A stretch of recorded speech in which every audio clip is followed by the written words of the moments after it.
Muy buenas noches. En un país con 110.979 desaparecidos, la encargada de buscar a todas estas personas renunció anoche. Carla Quintana, comisionada nacional de búsqueda, dio un paso al costado en lo que dijo en virtud de los contextos actuales, de acuerdo con el texto donde se despide del cargo. En él aseguró haber construido los cimientos de un sistema para la búsqueda de personas desaparecidas en México. Su salida se da a unas semanas de que el presidente López Obrador anunció la realización de un censo de personas desaparecidas, argumentando que la cifra real era menor a la que tenía la Comisión Nacional de Búsqueda. La renuncia de Carla Quintana fue minimizada esta mañana por el presidente, tema de debate entre legisladores y aplaudida por algunas madres buscadoras inconformes con su trabajo. Yo creo que cerró un ciclo. Se está avanzando mucho en la búsqueda de desaparecidos, como nunca se ha hecho. Se ha avanzado y se va a seguir avanzando. Más que, pues ella decide renunciar y se le aceptó y se le reconoció, pues, participación en varios años que estuvo a cargo de esta búsqueda de desaparecidos. ¿Salida es porque ya completó su ciclo o como algunos colectivos están manejando de que pudo tener diferencias con militares incluso por cuestiones de búsqueda de desaparición? E insistiendo en el tema, ¿qué mensaje le daría precisamente a los colectivos de búsqueda que están preocupados por esta salida? Que no se preocupen, que estamos avanzando en la búsqueda y que pues no depende de una compañera, por responsable que sea, por eficaz que sea, por comprometida que sea, depende de todos y somos muchos los que estamos trabajando en esto. ¿A qué se refiere Carla Quintana cuando dice el contexto actual? Puede ser por el censo o la búsqueda que se está llevando a cabo en todos lados y que están participando mucha gente, muchos. Nos enteramos que ha renunciado la titular de la Comisión Nacional de Búsqueda porque hay una crisis de personas desaparecidas y hay una crisis de identificación forense. Esta es la transformación de López Obrador. Ustedes son responsables del 40% de los desaparecidos en toda la historia moderna de este país. Y ustedes, en lugar de sacar aquí una manta de 44,090, pusieran una manta de que nos disculpe el pueblo de México, tal vez empezarían a cambiar la historia de sus movimientos, de sus partidos. Son directamente comparables esos 5 jóvenes de Lagos de Moreno, Jalisco, a la tragedia de Ayotzinapa. Tragedia con la que Morena y el presidente López Obrador tanto lucró. Estos son sus desaparecidos. Ese es para todos los de el bloque conservador. Mire de dónde viene el problema. O sea, no tienen vergüenza. Ensangrentaron el país. Ana, creo que se va dejando un puesto que nunca se llenó. Nunca la vimos acompañándonos, llegué a ella, fue muy difícil. Como si no tuviéramos más complicaciones, pero más que negligencia, era un mundo que desconocía. Ahora ella buscará trabajo, nosotros seguiremos buscando a nuestros hijos desaparecidos. Pero también nos abre la oportunidad de que llegue una nueva persona, una nueva comisionada que responda a una gran tarea.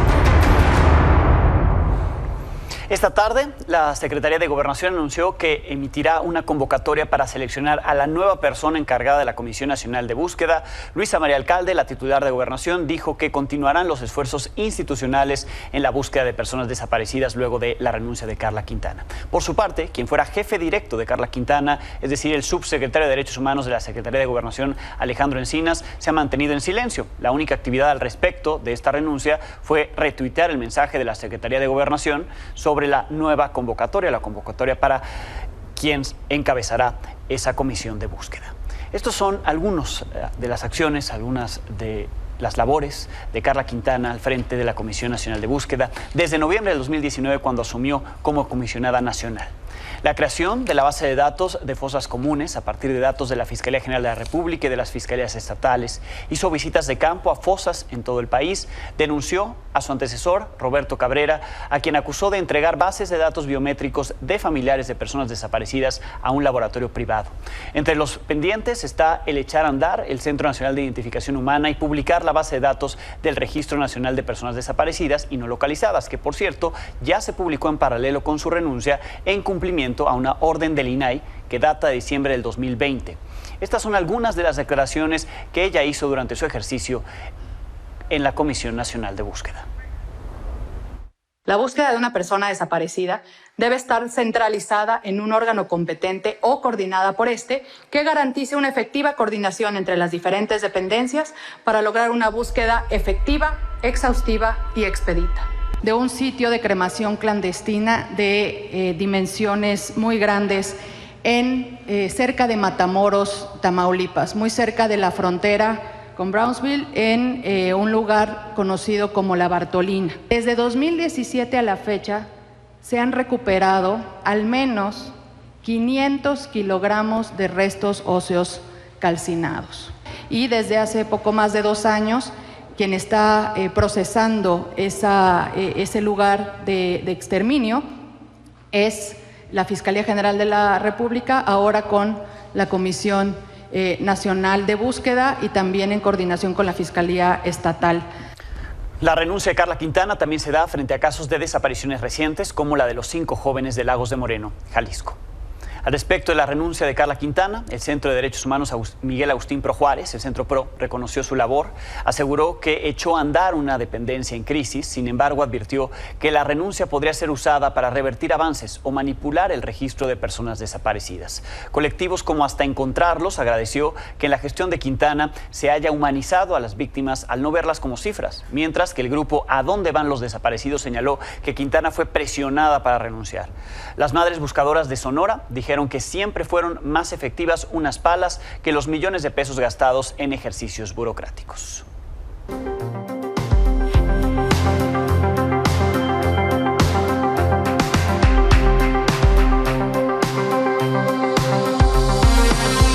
Hoy en Del Dicho al Hecho me acompañan Leticia Bonifaz, Paula Zavala, justo para hablar de la salida de Carla Quintana de la Comisión Nacional de Búsqueda de Personas. Pau, Leti, bienvenidas. Leti, adelante. Pues muy preocupante que deje este hueco en este momento. Yo escuché al presidente decir que fue una persona muy responsable, una persona que conocía del tema, y veo también que sale una convocatoria, cuánto tiempo va a llevar que se elija a esa persona, y tenemos 1 año donde la curva de aprendizaje va a ser difícil. Ahora, Carla sí estuvo en terreno, estuvo revisando personalmente todos los avances, y creo que lo más importante es que tenemos datos, tenemos cifras, y no estoy de acuerdo con que los partidos políticos lo que hagan es echarse culpas, porque hay desaparecidos que son de todos los mexicanos tenemos este grave dolor junto a nosotros, y no es que culpa de quién son y a quién le vas a llevar la cuenta. Exacto. Y me preocuparía mucho que desaparecieran algunos desaparecidos, porque los datos se puedan ir cambiando, cuando en las bases que ha subido la Comisión de Búsqueda sabemos pues cuántos hombres, cuántas mujeres, de qué edades, quiénes son, cuántos nos faltan. Pau. Pues el común denominador de lo que muestras hoy, ¿no?, de la respuesta de los partidos políticos, es que no les importan las personas, ¿no? Les importan los votos, y me parece muy importante subrayar qué es lo que están queriendo poner en juego aquí. Dice el presidente, ¿no?, y a lo mejor es atendible varias de las cosas que él dice, que el registro nacional es perfectible, sin duda. Y él dice, oigan, hay muchas personas que han sido localizadas, que se fueron de sus casas, que no están ligadas a temas de desaparición forzada, ligada, digamos, a la criminalidad, a la criminalidad, y eso no se ha actualizado. Porque hay una crítica que hemos hecho muchos de, bueno, sí, han bajado los homicidios, pero la alza de desapariciones es muy amplia, ¿no? Entonces él dice, no, ustedes son unos hipócritas, quienes dicen eso son unos hipócritas porque no están contando el número de personas que han sido localizadas, porque no se ha actualizado ese registro. Y yo digo, bueno, pero tampoco se está tomando en cuenta la enorme cifra negra que hay en desapariciones, porque en estas desapariciones que sí están ligadas a la criminalidad, muchas veces las personas, los familiares no denuncian por miedo o porque están amenazados, y no tenemos en realidad esos datos, ¿no?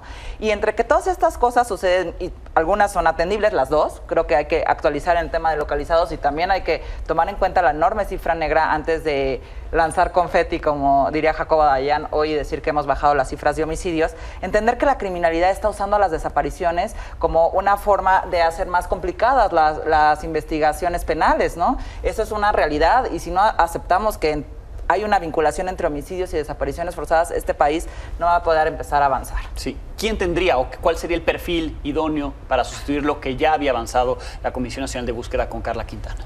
Yo creo que tiene que ser una persona muy empática, muy sensible, que vea a las personas como personas y no como números, que conozca temas de derechos humanos, que sepa que la comisión tiene que ir en paralelo de las otras instituciones del Estado, pero que aquí se trata de sumar esfuerzos, no se trata de competencias, y creo que sobre todo hay que ir pensando en cómo vamos a prevenir que esto siga sucediendo, porque ya estamos ante una realidad terrible que no puede continuar así. Su perfil nunca fue un perfil político, nunca se puso a defender las acciones del gobierno actual, ¿no?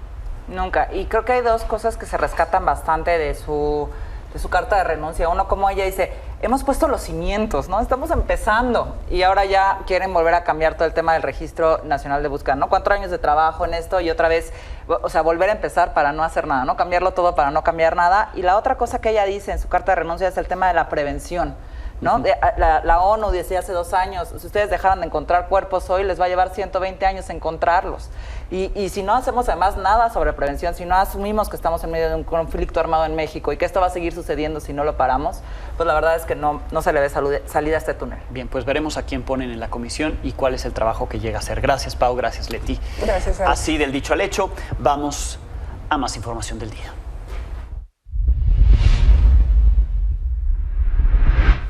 La Real Policía Montada de Canadá informó que el cuerpo encontrado hace 2 días en el lago de Osoyoos sí es el de Carlos Aranda, el joven mexicano desaparecido desde el 7 de julio en esa zona de la Columbia Británica.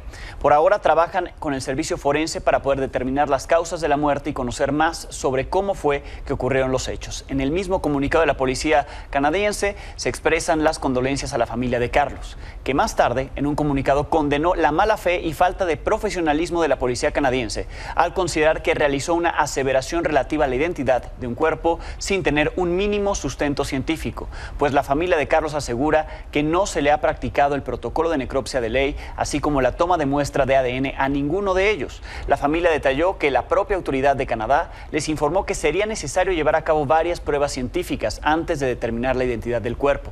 La familia explicó que el argumento de la policía para confirmar que era Carlos solo se basa en la opinión de un experto en identificación de identidades a partir de fotografías y que habría hecho observaciones al cadáver. Calificaron como vergonzosa y negligente la actuación de la policía canadiense. Podría ser mañana cuando el padre de Carlos y su hermano viajen hacia Canadá. En otros temas, productores de limón en la región de Tierra Caliente, allá en Michoacán, llevan 8 días en paro de labores ante el aumento de amenazas, cobro de cuotas del crimen organizado. El gobierno estatal tuvo que interponer una denuncia ante la Fiscalía de ese estado en nombre de los afectados, quienes no habían recurrido a instancias legales por temor a represalias de los grupos delictivos. El gobernador Alfredo Ramírez Bedoya descartó que esta situación haya generado desabasto o aumento de precios en el limón, debido a que, dijo, no es temporada alta. El viernes, un camión que transportaba jornaleros fue atacado en Apatzingán tras las protestas de los agricultores que rechazan el pago de cuotas a la delincuencia organizada. Les exige $1 por cada kilo de limón vendido a las empacadoras, lo que representa la tercera parte de sus ganancias. En este contexto arribaron a Michoacán 300 elementos de la Guardia Nacional.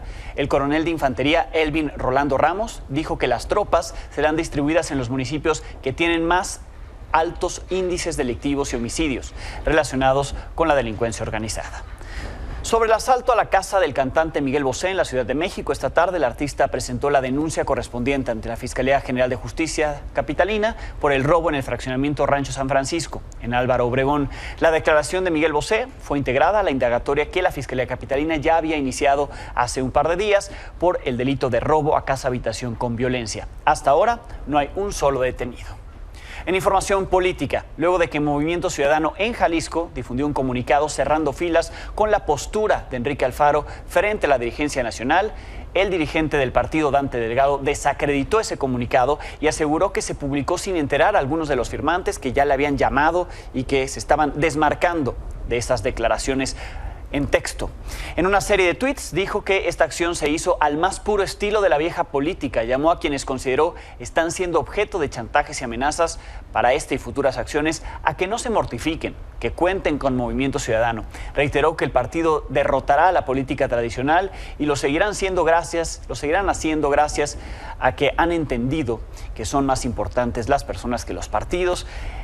En otro tuit puso que el 2024 los está poniendo a prueba. A todos habrá sensatez y se tomarán las mejores decisiones para el beneficio de Jalisco y de México.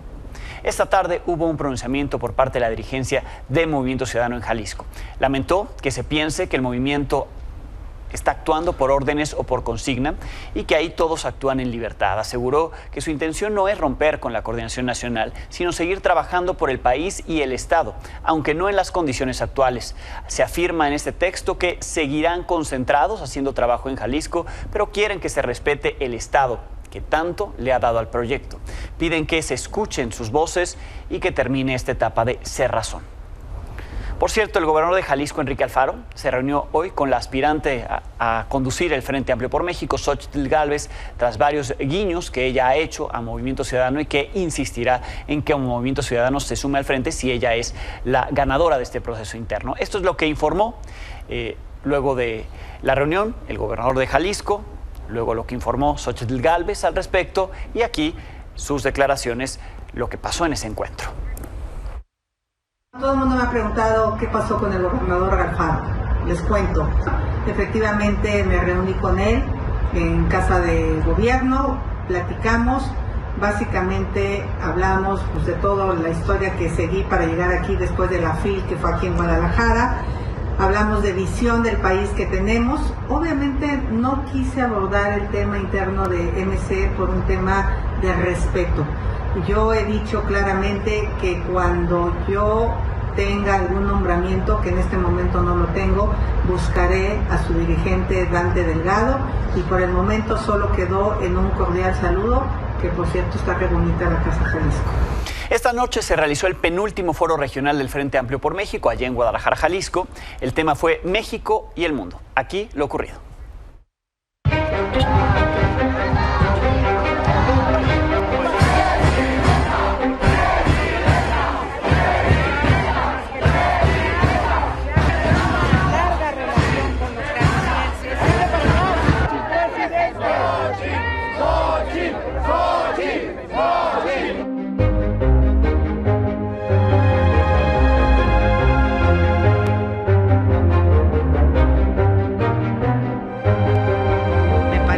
Llegó el momento de que Estados Unidos se dé cuenta que ellos tienen una demanda de 10 millones de empleos y hay una oferta interna de 5 millones de empleos.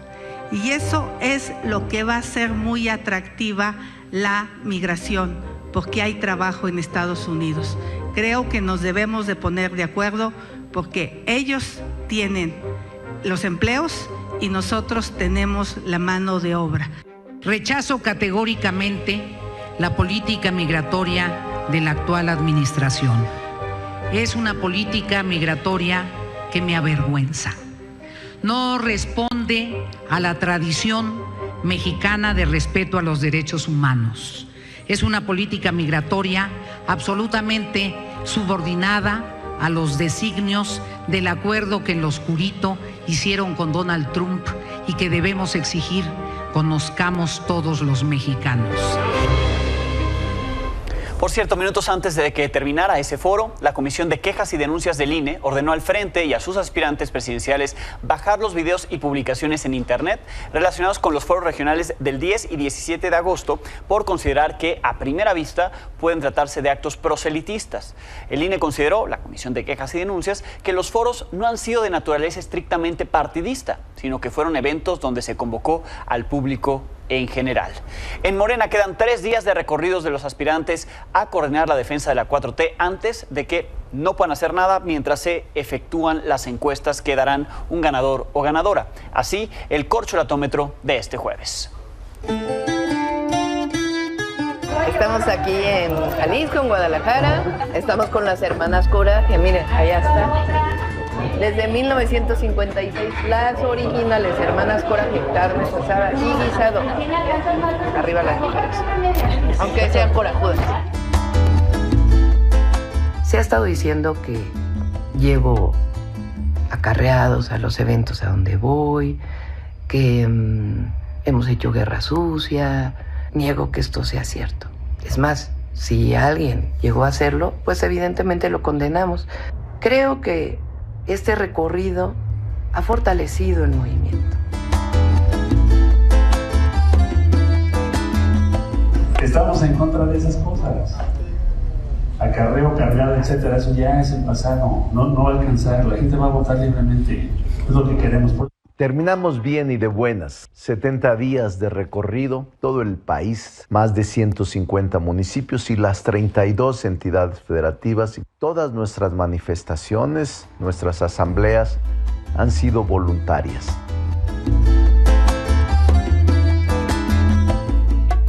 Y aquí, en confianza les digo, este arroz ya se coció.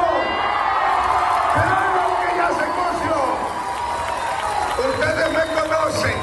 Nosotros no andamos inventando ni presumiendo cuentas alegres, porque si algo yo aprendí de ustedes es a decir, no hagas bulla, porque la gallina es tuya. Sobre los libros de texto gratuitos, esta mañana el presidente Andrés Manuel López Obrador reconoció que ya les echó el ojo, que no tienen, bueno, luego dijo que sí tienen errores, pero que son muy pocos.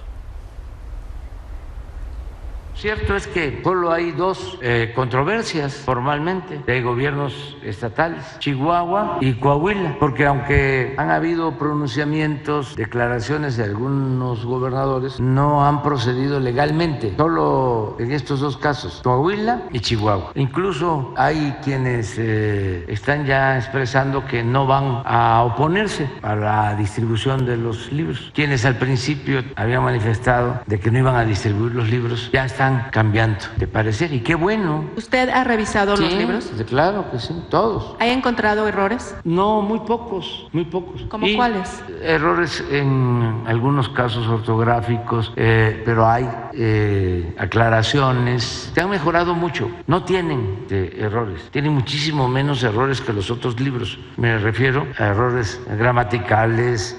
No existe eso.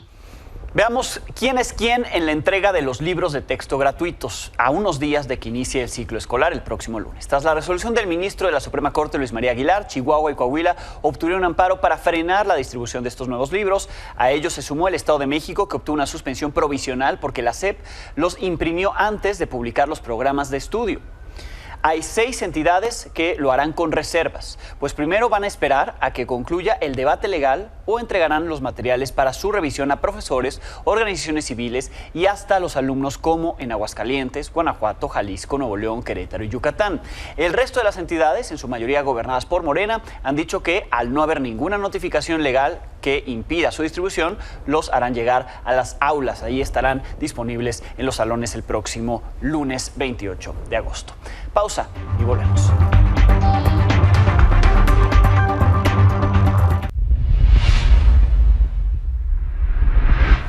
Representantes de la organización Human Rights Watch visitaron la frontera entre México y Estados Unidos en Texas. Mostraron su preocupación por lo que encontraron ahí. El organismo dijo que vieron a menores de edad, incluyendo 4 bebés, atrapados en el alambre de púas que fue colocado por el gobierno de Greg Abbott. También notaron que los oficiales de esa entidad de Texas creaban olas en el río para que los botes, con sus botes, disuadieran a los migrantes de cruzar por ahí. Entre otras violaciones, como parte de este operativo Lone Star, que el gobierno de Texas emprendió para frenar el cruce de personas indocumentadas. Saludo a Bob Liebel, consultant for Human Rights Watch in Texas. Bob, thank you for your time. Yeah, thank you so much for having me. Human Rights Watch visited the Texas-Mexico border. What do you found there in the middle of this Lone Star operation?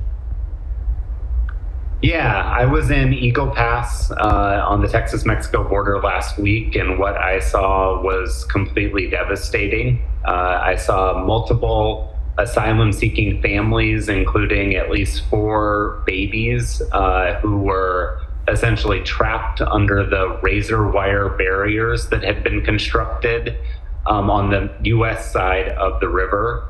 They were denied water by Texas and Nebraska military members who'd been deployed there and told to walk 3 miles in the 100-degree heat downriver to a place where migrants are often arrested for trespassing. I have a young son about these kids' age, and it was really devastating. We saw Texas State Police drive boats up and down the river to create waves to deter migrants. And for a moment, I thought I was going to witness a child drown. Thankfully, she was okay, but drownings are actually very common in this part of the river, and the border enforcement hasn't stopped that at all. This is all the responsibility of the state of Texas, or it's also responsibility of federal authorities? Yeah, that's right. What we're seeing at the Texas border is a project of the Texas state government called Operation Lone Star, which is a $10 billion program that sends thousands of National Guard, who are military members, and state police to the border. They've constructed a state border wall. They've used this razor wire to create a barrier at the river, and they've constructed a sort of floating wall of buoys in the river that includes saw blades between the buoys.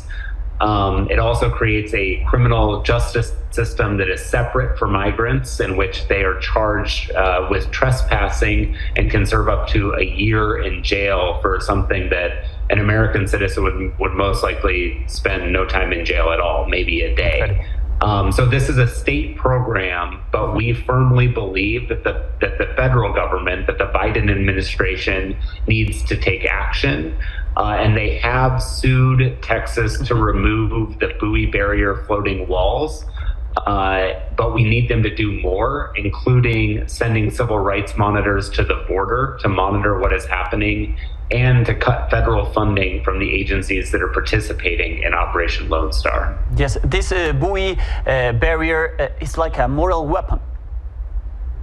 Yeah, I mean, it's essentially a series of giant buoys that are anchored to the ground, to the bottom of the river, and they have what appear to be sharp blades constructed between them. So the idea that they're there to help anyone isn't credible, right? They're really there to deter. We have seen multiple injuries from the concertina wire, from the razor wire that has been constructed along the river banks in Texas. From the Mexican side of the border, do you think our authorities, Mexican authorities, could be doing more to protect those migrants? Well, I think obviously anything that the Mexican government can do to protect migrants and to ensure that people are able to legally seek asylum in the United States, which is a right under both the U.S. and international law, so not deterring people from lawfully seeking asylum at ports of entry, is incredibly important. And it did become the case that these buoy barriers were actually on the Mexican side of the river. My understanding is that they've now been moved back to the Texas side.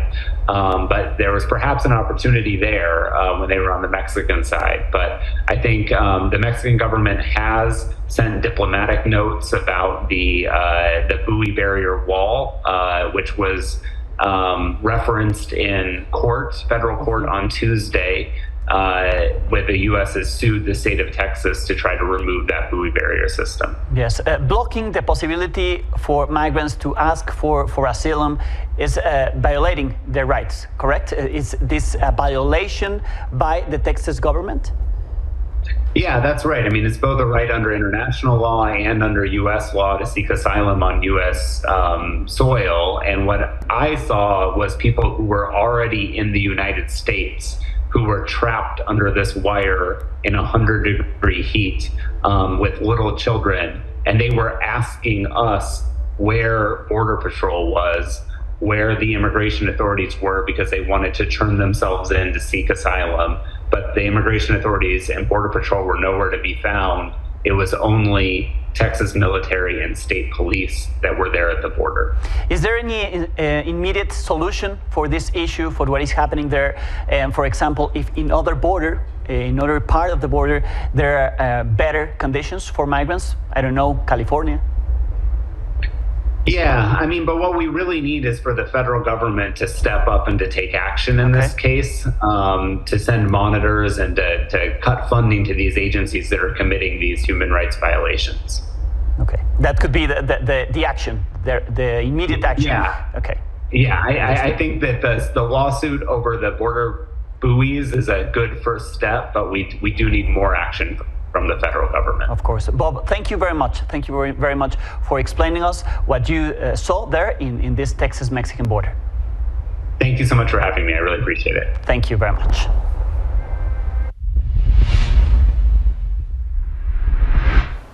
Esta tarde, el expresidente de Estados Unidos, Donald Trump, viajó a Atlanta, en Georgia, para entregarse a las autoridades en la cárcel del condado de Fulton, luego de ser acusado por intentar revertir los resultados de las elecciones presidenciales de 2020 junto a otras 18 personas. Una vez en el lugar, se le tomaron las huellas dactilares y fotografías policiales. Sí, ya tiene esta fotografía que está usted viendo en pantalla, es la fotografía policial de Donald Trump, algo que es histórico. Por primera vez, un expresidente tiene una foto ahí, es fichado por las autoridades, en este caso de la policía de Fulton.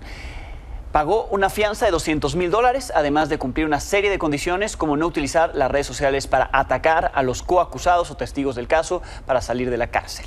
Previo a tomar su avión rumbo a Nueva Jersey, insistió en su inocencia, acusó una intervención electoral por su parte del actual gobierno. Y esta fotografía, que insisto, es la primera vez en la historia que un expresidente de Estados Unidos tiene una ficha así, fichado por la policía.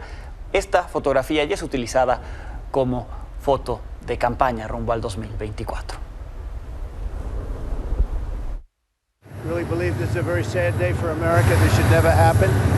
If you challenge an election, you should be able to challenge an election. I thought the election was a rigged election, a stolen election, and I should have every right to do that. As you know, you have many people that you've been watching over the years do the same thing, whether it's Hillary Clinton or Stacey Abrams or many others. What they're doing is election interference. They're trying to interfere with an election. There's never been anything like it in our country before.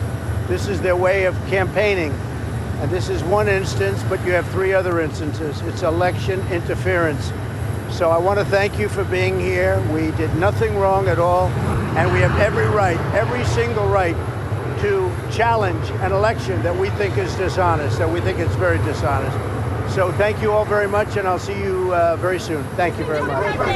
Y así como acto de campaña, porque así lo publicó en Twitter o X, como le quieran decir a esta red social, ahí está haciéndose promoción de sí mismo. Nunca se rindan, y pone la página donaldjtrump.com, donde, por cierto, le donan fondos para sus proyectos proselitistas, para ser candidato republicano a la presidencia el próximo año. Pausa, volvemos.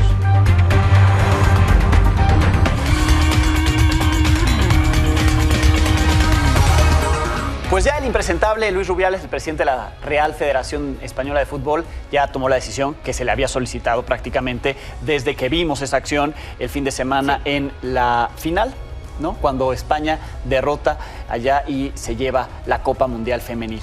Exactamente, Alex, muy buena noche. La presión social, ¿no? La presión de deportistas, la presión de instituciones, la presión incluso del mismo gobierno, que en su momento Pedro Sánchez había mencionado que ellos no podían quitarlo de su puesto, obviamente por besar en la boca a la jueza Jenny Hermoso, que no lo podían quitar de su puesto porque al final es una institución privada, ¿no? No es una institución que dependa del gobierno, pero que obviamente no estaba bien visto, que obviamente juzgaba y no entendía los argumentos que un día antes había dado, ¿no? Que había sido espontáneo, decía Luis Rubiales, el besar a Jenny Hermoso en la boca, justificándose. La reacción fue justificar. Exacto. Y no reconocer el error. Exacto, no lo reconoció, dice, pues me equivoqué, pero más a fuerza, porque sabía que tenía que salir a decirlo, que realmente dar una explicación. Esta imagen también que vemos, Alex, lamentable. Creo que todo esto ha jugado en contra de Luis Rubiales, quien ante esta presión que te mencionaba, mediática de instituciones, incluso ya de la misma FIFA, porque hoy le abre una investigación a Luis Rubiales a raíz de todo esto. Todo ello deriva en que mañana daría un paso al costado ya en la Asamblea Extraordinaria, en donde diría no voy más. Y recordar, Alex, también que ha sido un momento importante para que esta decisión se tome, pero que Luis Rubiales ha tenido otros temas polémicos, incluso que han sido investigados, por ejemplo, el llevar la Supercopa de España a Arabia Saudita, en donde se filtraron audios con el ex jugador Gerard Piqué, que tiene una empresa llamada Cosmos, que ellos llevaron esta Copa a Arabia Saudita y al final hay una comisión importante por ello. También eso en su momento se le investigó. Esto es lo que menciona Jenny Hermoso, y la presión, Alex, también en su momento a través de un comunicado con el sindicato, su sindicato y FUTPRO y su agencia de representación, en el que se le pedimos a la Real Federación Española de Fútbol que implemente los protocolos necesarios, vele por los derechos de nuestras jugadoras y adopte medidas ejemplares. Es esencial que nuestra selección esté siempre representada por figuras que proyecten valores de igualdad y respeto en todos los ámbitos. Así es que estas sí son palabras que a través de su agencia, de su sindicato, Jenny Hermoso da a conocer, no las que en su momento la Federación Española, ¿no? Exacto, le atribuyó a Jenny Hermoso, porque en ningún momento sale en un video junto a Luis Rubiales o en un video independiente. No, fueron palabras que se le atribuyen y que se supo después simplemente no habían sido por parte de ella. Esto sí, Alex, así es que todo esto está presionando y haciendo que Luis Rubiales dé un paso al costado.